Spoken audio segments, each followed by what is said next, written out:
हम ग्राम पंचायत बुदेला विकासखंड डोंगर गांव, विधायक गांव का पड़ोसी गांव जो जुड़ा हुआ गांव है। अब वहां आज नवनिर्वाचित सरपंच ने पहली बार अपनी पहली मीटिंग अपने पंचों के साथ मीटिंग ले रहे हैं। ऐसी स्थिति में गांव में बहुत सारी समस्या है, जैसे कि आहता की समस्या, कीचड़ की समस्या, सीसी की समस्या। उन समस्याओं से आज भी गाँव वाले जूझ रहे हैं। यहाँ तक गौठान संबंधित कचरा भी यहाँ गांव में ही आता है। हम पूछते हैं कि भविष्य की योजना क्या है और आगे विकास क्या करें। ऐसे तो मेरे हिसाब से अभी बहुत कुछ समस्या है। सबसे पहली बात तो मैं ये बोलना चाहूँगा कि मेरा नाम जो है सुरेंद्र नीलहारे, ग्राम बुदेला, ग्राम पंचायत बुदेला, विकासखंड डोंगरगांव, जिला राजनांदगांव का हूँ। पहली बात तो ये है कि हमारे गांव की स्थिति ये स्थिति में है वर्तमान में कि देखा जाए, सबसे पहली बात तो जैसे गांव गौठान जैसे सिवनी कुर्दा का हो या फिर बुदेला का हो या फिर पेटेश्री का हो, वहाँ इतना कीचड़ है जिसमें गौ माता कहते हैं जो कीचड़ में जूझ रहे हैं। तो ये हमारे अनुसार से इसमें कीचड़ ना हो, इसके लिए शासन से भी अनुरोध है कि गौठान के प्रति ध्यान देने की आकर्षित करें। और रही बात ये कि गांव गली जैसे शासन के निर्देशानुसार गांव में कीचड़ ना हो, तो कीचड़ के उसके संबंध में है। जैसे कई गली अभी भी ऐसी पड़ा है कि जहां बहुत कीचड़ होते हैं, चलने में भी दिक्कत जाती है ना। और रही बात जैसे घर घर शौचालय बन गया तो वहाँ पानी का निकासी के लिए भी नाली की आवश्यकता है गांव में। और रही बात ये कि तालाब की गंदगी जो है वो सफाई होना चाहिए।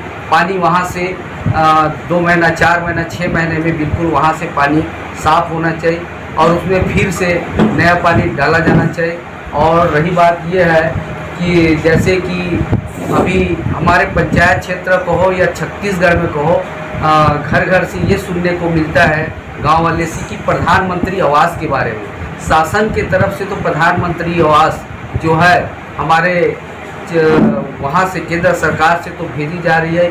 अब ये नहीं मालूम कि छत्तीसगढ़ राज्य यहाँ क्यों घर वाले को प्रधानमंत्री आवास भी दे रहे हैं, ये तो हमको नहीं मालूम, ना जानकारी भी नहीं है। तो हमारे कहने का मतलब है जब शासन के नियमानुसार प्रधानमंत्री आवास दिया जा रहा है तो शासन से अनुरोध हो कि गांव में या ग्राम पंचायत में और छत्तीसगढ़ में ये प्रधानमंत्री आवास देना चाहिए ग्रामीण क्षेत्र वालों को। और तीसरी बात ये है कि हम जो सोचे हैं और सोच के हम इसमें आए हैं ग्राम पंचायत बुदेला में, उपचुनाव में हम जीते हैं, तो ये सोच के जीते हैं कि हम गांव का अच्छी तरह से विकास करें।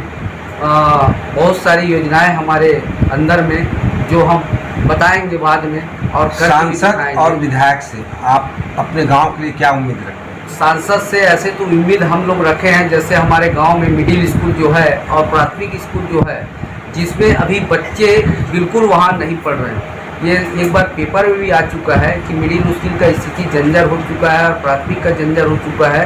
तो हमारे गाँव वाले लोग अखबार में दिए थे फ़ोटो खींच करके, जैसे कि बच्चे लोग को पढ़ाई करवा रहे थे मंच में, तो मंच पढ़ा उस उपरांत तो पेपर में दिए गए थे। तो उसके उपलक्ष्य में ये सांसद लोग के पास हमारे गांव से बड़े बुजुर्ग हैं, जैसे निर्भय श्रीवास जी भी गए थे और जैसे धीराजी साहू जी भी गए थे और गांव के अन्य आदमी भी गए थे उसके संबंध में। तो आश्वासन दिया है सांसद महोदय ने कि बहुत जल्दी ये मिडिल स्कूल और प्राथमिक शाला स्कूल जो है, नवीन प्राथमिक शाला और नवीन मिडिल प्राथमिक नई मिडिल बनाएंगे, ऐसा करके आश्वासन भी दिया है। जहाँ तक मेरे व्हाट्सएप में भी आ चुका है, पर पता नहीं कब तक आएंगे तो नहीं मालूम। जब तक बच्चे लोग यहाँ से जैसे बुदेला में मिडिल भी है और प्राथमिक भी है, तो अभी बच्चे लोग पढ़ने के लिए सिवनी कुर्दा का जो स्कूल है वहाँ शिफ्ट किया गया है पढ़ाई के लिए। आपका नाम और पद? मेरा नाम तो सुरेंद्र नीलहारे है,